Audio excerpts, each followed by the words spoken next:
कहानी। एहसास अली अपनी जिंदगी में व्यस्त बेफिक्री से जीने वाला नौजवान था।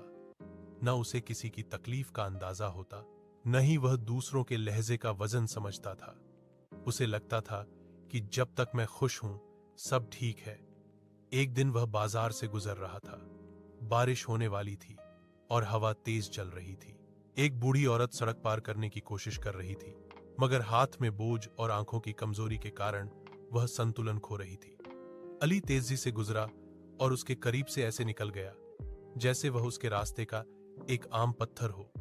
कुछ ही कदम आगे बढ़ा था कि पीछे जोरदार आवाज आई। बूढ़ी औरत गिर गई थी। लोग उसके पास खड़े थे, मगर कोई आगे बढ़ने की जल्दी में था, कोई मोबाइल में मशगूल, कोई बस देखकर आगे बढ़ जाता। यह मंजर अली के दिल पर लगा।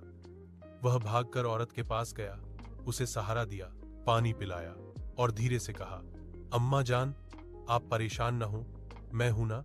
बूढ़ी औरत ने कांपते हाथों से उसके कंधे को छुआ और बोली, बेटा, शुक्र है तुमने महसूस किया। आजकल लोग देखते तो हैं, मगर किसी को किसी का एहसास नहीं रहता। यह जुमला अली के दिल में तीर की तरह लगा। अचानक उसे याद आया, उसकी अपनी मां भी प्लग उतारते वक्त उससे कहती थी, बेटा संभल कर। और वह हमेशा हंसते हुए कहता, अम्मी, मैं बच्चा नहीं हूं।